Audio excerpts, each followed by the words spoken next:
Yoobsan Abbabeetii, Yoobsan Arbuu YouTube channel like, share, subscribe gochuu hin dagatinaa. Egaa akkuma yeroo kaanii wantoota nama barsiisan, nama bohaarsan, nama bashannansiisan qabadhee dhiyaachaa ture. Barnoota sirna gadaa yeroo darbee kutaawwan tokko kaasnee hanga boqonnaa afuriitti ilaallee jira jechuudha. Har'a immoo boqonnaa shanaffaa kan jedhu ilaalla. Boqonnaa shanaffaa barannoo torbaffaa jechuudha. Barannoowwan jaha darban keessatti ilaalleen barannoon torbaffaan immoo gahee itti gaafatamummaa abbaa gadaa kan jedhu ilaalla jechuudha. Gahee abbaa gadaa yookiin itti gaafatamummaa abbaa gadaa jechuun abbaan gadaa itti gaafatamummaa akkamii qaba? Abbaan gadaa maal hojjechuu qaba yookiin maal raawwachuu qaba isa jedhu ilaalla jechuudha. Abbaan gadaa tokkoffaadha gaafa ilaallu abbaan gadaa hoogganaa bulchiinsa sirna gadaa yeroo ta'u, abbaan gadaa kun kan inni hojjetu yookiin bulchiinsi sirna isaa kan inni hojjetu waggaa 8 gaggeessuu qaba jechuudha. Waggaa 8 namni tokko abbaa gadaa ta'ee muudameera taanaan waggaa 8 aangoo irra tura jechuudha. Waggaa 8 aangoo irra turu keessatti haalota inni wantoota inni hojjechuu qabu yookiin immoo adeemsawwan inni hojjechuu qabu yookiin gulantaawwan inni waggaa 8 keessatti raawwachuu qabu jechuudha. Waggaa 8 jiraatu keessatti gaafa waggaa arfaffaa gamagamii kan jedhu ni dhiyaataa fi yookiin immoo madaallii inni waggaa 4 darbe hojjetee waggaa 4 isaa fudhatu keessatti ni gamagamamaa jechuudha. Adeemsi sun waggaa 8 fudhata jechuudha. Waggaa 8 sana keessatti tokkoffaa irratti gahee abbaa gadaa biyya bulchuu yookiin immoo adeemsa biyya bulchuu keessatti sochiiwwan inni taasisaa deemudha jechuudha. Tokkoffaa irratti seera wixinuudha.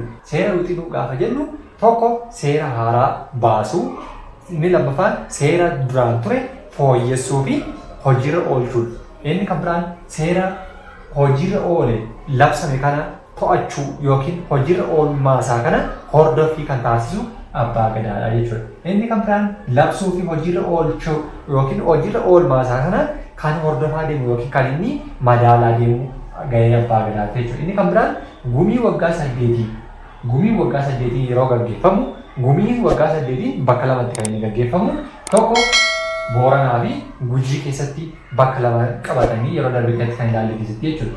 Yeroo lama gaggeeffamu keessatti gumii waggaa 8 gaggeeffamu kana gaafa baalliin walitti harkaa fuudhiinsi baallii gaggeeffamu waggaa 8ffaa kana keessatti gumii kan hoogganu yookiin kan gaggeessu abbaa gadaadha jechuudha. Inni kan biraa seera haaraa baasuu fi seera turan immoo fooyyessuu. Seera haaraa kan hin turre haala uummataaf yookiin hawaasichaaf mijataa ta'e ni baasa. Isa hawaasni hin barbaanne yookiin hawaasaaf hin taane immoo ni fooyyessa yookiin immoo ni jijjiira jechuudha. Kanaaf seera baasuuf seera labsuu keessatti gahee isaa jechuudha. Inni kan biraan nagaa biyyaa eegsisuu.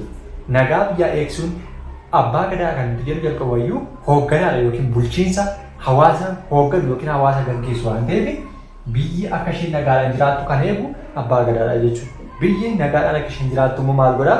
Tokkoffaa gumiiwwan yeroo gaggeessutti hayyoota, aduloota, torbii fi kanneen kana fakkaatan warreen jiranii wal gahee mari'ata jechuudha.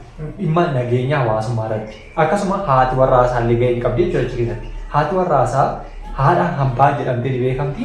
Isheen nageenya mataa isheen eegdee jechuudha. Karaa kamiin eegdii? Karaa shamarranii yookiin dubartootaa kan deemee mana isaanii keessatti rakkina mana isaanii keessa jiru hordofu, kan araarsu, kan haala isaanii ittiin ijoollee isaanii guddifachuu qaban, abbaa manaa isaanii wajjin walii galan kan gorsu mana abbaa gadaati jechuudha. Haati warraasaa deemteetu kana hojjetti jechuudha. Isheen haadha hambaa yookiin haadha hawaasa hundaa jedhamtee waan beekamtuuf jechuudha. Kanaaf nagaa eegsuu keessatti mana isaarraa jalqabeetu manni isaa hundiyyuu namoota nagaa eegsaniif nagaa jaallatan nagaa kabajan ta'ee beekamu qaba jechuudha.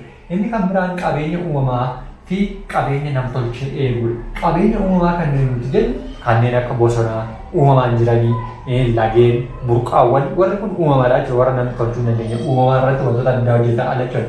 Wantoota namtolchee kan nuti jennu immoo galmawwan mootummoota durii ta'uu danda'a, galmawwan bakkeen bashannanaa ta'uu danda'a, daandii hawaasni irra deemu, mana barnootaa, waajjira poolisii, waajjira fayyaa beelladii eegamu kan to'atu yookiin kan inni nagaa isaanii eegu abbaa gadaadha jechuudha. Kanaaf qabeenya uumamaa fi qabeenya namtolchee jennee adda baasneerra jechuudha. Qabeenya uumamaa warra jedhu uumamaa warra jiran warra jalqaba uumama waaqayyo uumee jiran warra namtolchee immoo namoonni ittiin tajaajilamuuf jecha kan isaan mijeeffatanii yookiin immoo tolchatan jechuudha. Isaan kana eeguun gahee isaati jechuudha. Inni kan biraan abbaan gadaa kadhannaatiin beekama. Waaqa kadhachuu Waaqa kadhachuu gaafa jennu yeroo hundumaayyuu nageenya hawaasummaa eeguudhaaf jecha yeroo hundumaa kadhateetu kadhachiisaa jechuudha.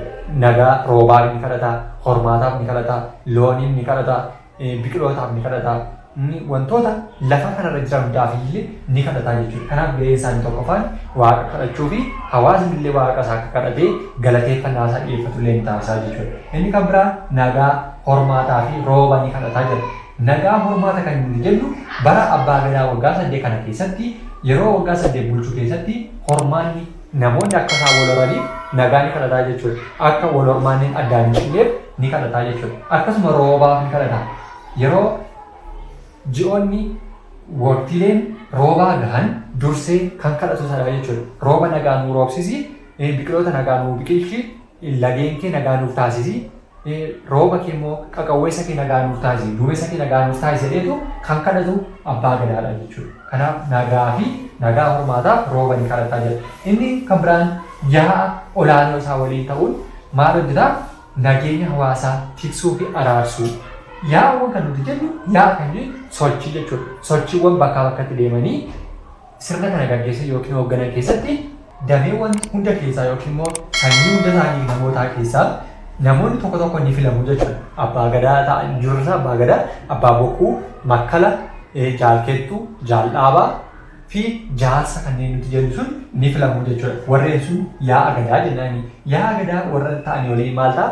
Deemeetu araara. Bakkeen namoonni wal lolan, bakkeen maatii walitti bu'ee, bakkeen wal dhabdeen daangaa jiru yookiin dambaraa isa jennu daangaa lagarratti kan isaan wal laga bishaan dhugaatii horii fi kan namoota irratti bakka isaan walitti wal lolan sana kan deemanii araarsanidha jechuudha. Yaa'a isaa fudhateetu bakka sana deemee araarsaa jechuudha. Inni kan biraa daangaa akka hin sarbamne, daangaa akka diinni yookiin ormi bakkeedhaa dhufee daangaa isaa hin sarbine yookiin immoo hin cabsine ni tiksa yookiin ni eegaa jechuudha. Sababni isaa yoo daangaa sarbame qaamni biraan dhufee lafa isaa weerara ta'e hawaasaa fi dargaggoota achi keessa jiran qeerroo dabballeedhaa kaasee hanga kuusaa fi sadarkaa gadoomaatti yookiin immoo gadamoojjummaatti jiran keessa jiranii leenji'aa waan deemaniif warreen gadamoojjummaa keessa jiranii ala qaamni kamiyyuu akka inni daangaa isaa tiffatuu fi daangaa isaa kabachiifatu ni labsuufi jechuudha. Kanaaf seerota kana keessatti gahee fi itti gaafatamummaan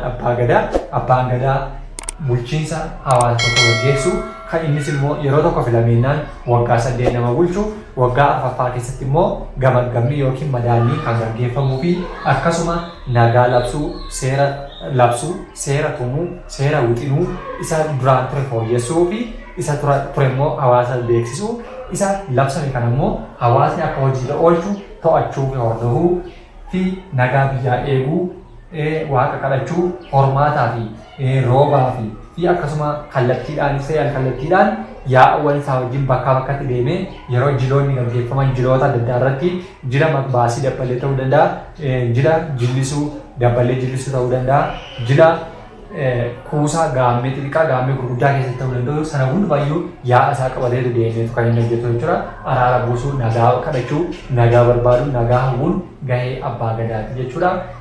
Galatoomaa ulfaadhaa mata dureen keenya irraa kana fakkaataa. Boqonnaa 5ffaa gahee fi itti gaafatamummaa abbaa gadaa kan jedhu kana fakkaata. Yeroo biraa kan walitti deebi'u ta'a kan biraatiin gaaffiif yaada yoo qabaattan ani Yoobsan Abbabeeti. yuutuubii Yoobsan Arbuu jalaa bilbila koos ta'e karaa barbaadanii na argachuu ni dandeessu jechuudha. Boqonnaa biraa hanga walitti deebinutti laayik, sheer, saraayib gochuu hin dagatinaa. Yaadaaf qeeqa naa barreessaa. Galatoomaa ulfaadhaa.